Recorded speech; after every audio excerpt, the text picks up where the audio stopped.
Hello दोस्तों, कैसे हो आप लोग। स्वागत है आपका मेरे चैनल देहाती सिस्टर में। आज हम लोग पढ़ेंगे मिडावल हिस्ट्री। क्लास 1 है ये। क्लास 1 एक और मैंने डाला था, उसमें क्या क्या टॉपिक पढ़ना था वो डाला था बस।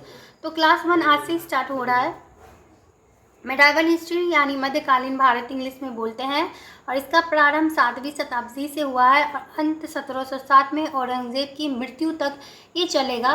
तो इसे आप लोग ज़रूर पढ़ें, और मुझे लगता है कि इस बार ज़्यादातर क्वेश्चन इसी से आया है, इसी पोर्शन से। तो इसीलिए मैं लॉन्ग वाला इसको पहले शेयर करूँगी जैसे मैंने पढ़ा था। उसके बाद शॉर्ट्स वाला जो बनाई हूँ, मतलब छोटा छोटा इसको करके जो इम्पोर्टेंट क्वेश्चन मैंने छांटा है उस टाइप से भी मैं बता दूँगी।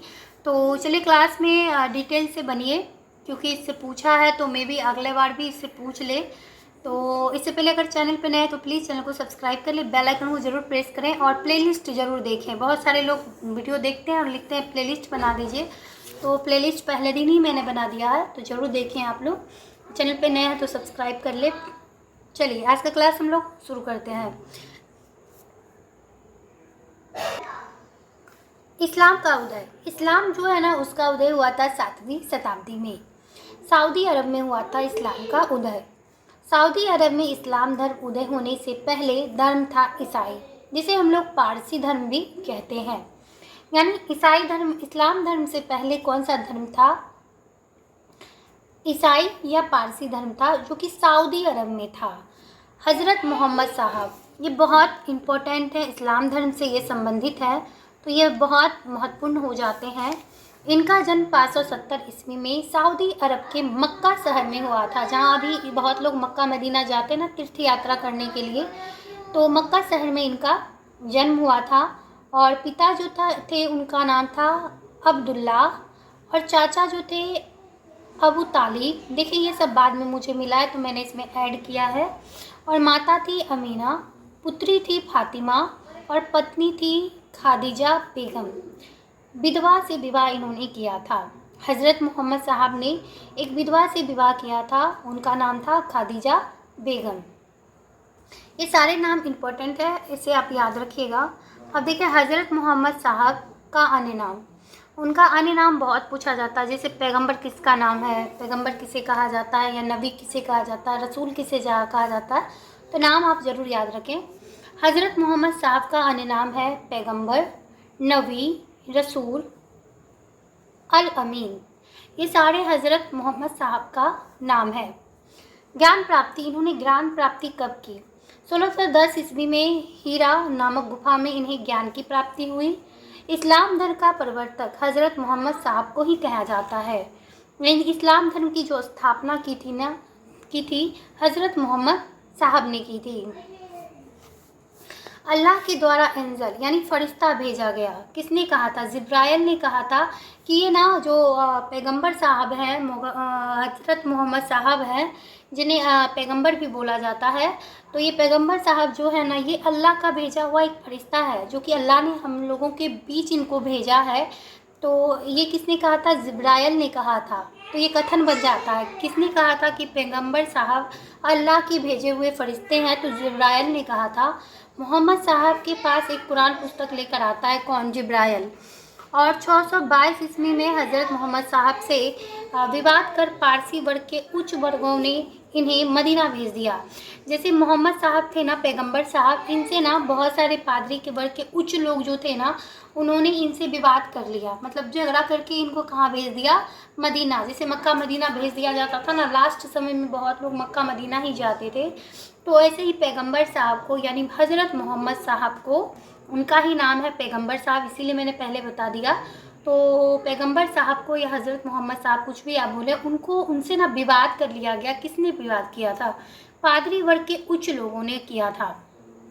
अब हमारे ही देखिए ना, समाज में बहुत सारे उच्च लोग होते हैं, वो खुद को ऊपर मानते हैं, और कुछ लोग बेचारे गरीब होते हैं या फिर कम, मतलब नीचे वर्ग के होते हैं, तो उन्हें दबा दिया जाता है। वैसे ही पैगंबर साहब को, जबकि वो ज्ञानी थे, बहुत ज्ञान था उन पे, और जिब्राइल ने बोला भी था कि वो ना फरिश्ता का, मतलब ईश्वर का भेजा हुआ फरिश्ता है हम लोगों के लिए, फिर भी उनसे पादरी वर्ग चिढ़ने लगे और वो उन्होंने उनसे लड़ाई झगड़ा करके उन्हें मदीना भेज दिया 622 ईस्वी में। ये भी याद रखें, क्योंकि 622 ईस्वी में इसी घटना को, कि मक्का मदीना जो इनको भेज दिया गया ना, इसी घटना को हम लोग हिजरी संवत के नाम से जानते हैं।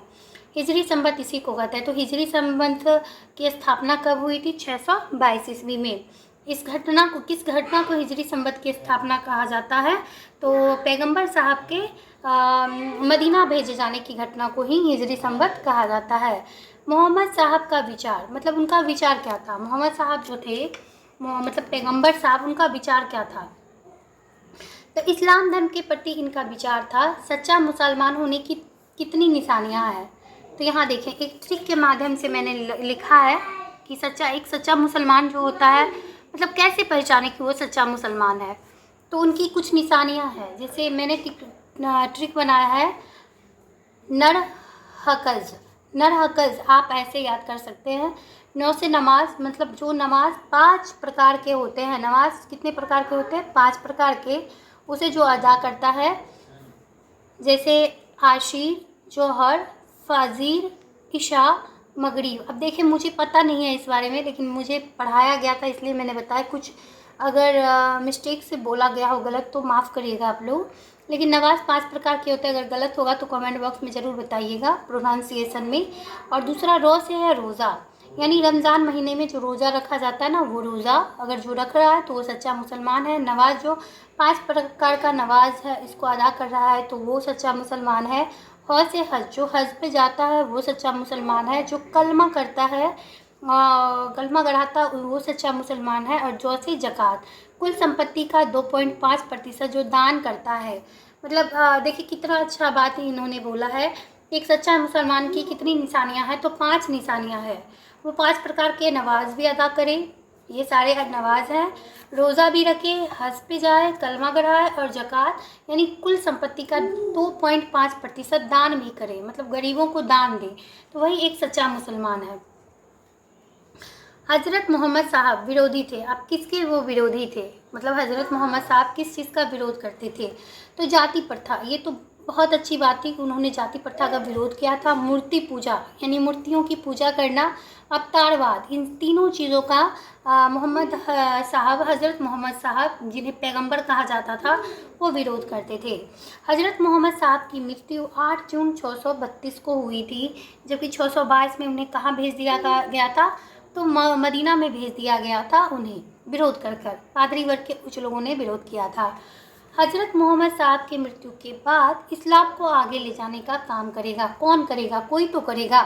जैसे हज़रत मोहम्मद साहब पहले इस्लाम को आगे ले जा रहे थे, इस्लाम धर्म की स्थापना जैसे कि उन्होंने ही की थी, तो इसको जैसे वो अब उनकी मृत्यु हो गई, तो कोई ना कोई तो होगा जो कि इसे आगे तक ले जाएगा। तो खलीफा कौन करेगा? खलीफा। इसके बाद पद का सृजन होता है खलीफा का। पहला खलीफा होगा अबू बकर, जो कि 632 से 634 ईस्वी तक रहेंगे। उसके बाद उमर रहेंगे 634 से 644 तक, हम सब के बारे में पढ़ेंगे। तीसरा होंगे उस्मान, जो कि 644 से 656 ईस्वी तक रहेंगे। और चौथा है अली, अली भी 656 ईस्वी से 661 ईस्वी तक रहेंगे। अब देखिए अबू बकर, पहला हम लोग पढ़ेंगे अबू बकर के बारे में। उन्होंने क्या किया और क्या इनका विशेषता, क्या कमियां थी। तो अबू बकर की विशेषता, पहली यह विशेषता थी कि 11 सैनिकों के दल का गठन किया था। अब देखिए 11 सैनिक के दल का गठन किसने किया था? तो अबू बकर ने किया था। आप देखिए मिडाइवल को हल्के में ना ले, पहले टीआरई 1 टीआरई 2 में नहीं पूछा था, इस बार सब इसी से उठा के पूछ दिया। पिछले बार बलबन से पूछा था, क्या पता इसी से इस बार पूछ ले। इसलिए हर टॉपिक को आप बहुत अच्छे से पढ़ें, जैसे मेरे नोट्स में ना सबको रट जाएं आप।